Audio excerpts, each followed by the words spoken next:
Jo, është Jorida ti përpara, ashtu.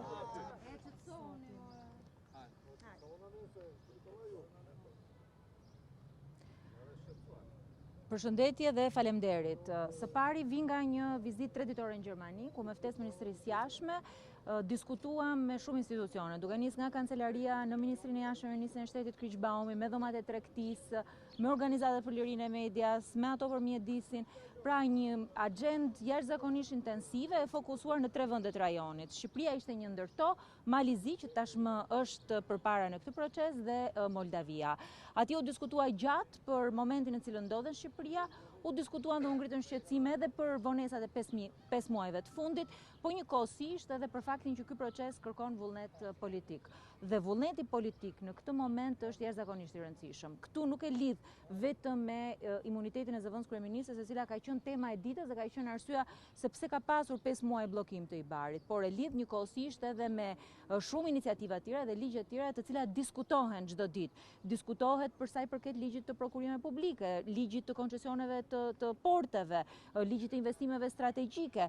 2 ditë më parë në Bundestag ka shkuar edhe një pyetje për sa I përket situatës në Vjos Nard. Pra, tema të cilat procesin e integrimit e bëjnë jo vetëm teknik, po e bëjnë të rëndësishëm dhe të shoqëruar me vendime politike. Diskutimet kryesore u fokusuan në 2 element. Elementi I parë është që ky proces kërkon gjithëpërfshirje dhe së pari e kërkon gjithëpërfshirjen këtu në parlament, kërkon zbatimin e vendimeve të gjykatës kushtetuese, kërkon ligje të cilat janë të nevojshme, të cilat të diskutohen jo vetëm me procese të mbyllura siç ka ndodhur deri më sot dhe me mungesë transparence, po diskutohen me shoqërinë dhe së dyti këtë proces e bën të rëndësishëm vullneti politik. Propozimi që kancelari Merz ka bërë sot, I nisur nga kancelaria Merkel 10 vite më parë me procesin e Berlinit, është vazhdimësia e ideve që ato kanë për integrimin gradual.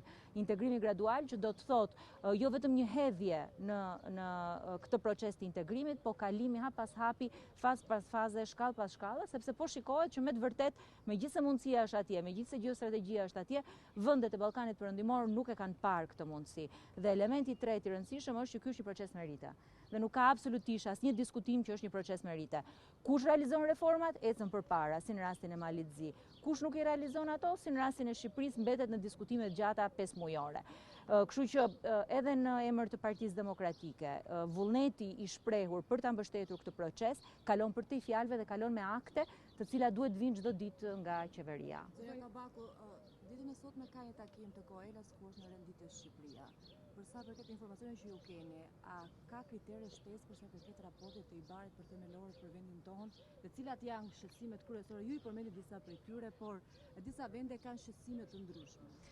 Shiko, ky procesi ka bërë shumë mirë për vendet anëtare për të kuptuar se cilat janë problematikat, sepse procesi I integrimit nuk është një listë miratimi ligjesh. Nuk janë as 30 ligje që vinë këtu në parlament dhe nuk I merr askush se si zbatohen praktik. Po është me të vërtet këto ligje se si ndikojnë. Kështu që vendet anëtare kanë parë, nëse është miratuar reforma në drejtësi, nëse është miratuar një ligj I veçantë për sa I përket le të themi imunitetit të zyrtarëve gjatë procesit të hetimeve të tyre, ato duhet të shohin në praktik se si zbatohet. Unë nuk flas dot në emër të vendeve anëtare, ju besoj që I keni ndjekur më shumë me interes, më shumë se ç'duhet. Mua atje më thanë që gazetarët shqiptar kanë qenë më aktivët me pyetje, por neve do bëjmë bashkë diçka.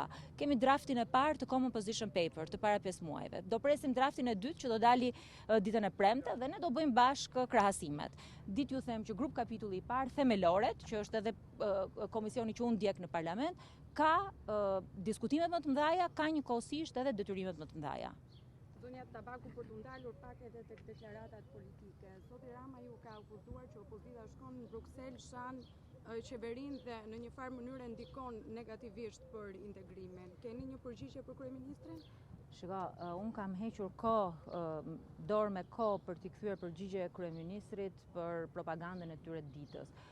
Besoj në Bruksel, në Berlin, në Rom, kudo e kanë të qartë sot se kush e ka penguar këtë proces. Këtë proces në këto 5 muaj nuk ka pas asnjë vendim që merri nga opozita, që duhej marrë dhe nuk është marrë.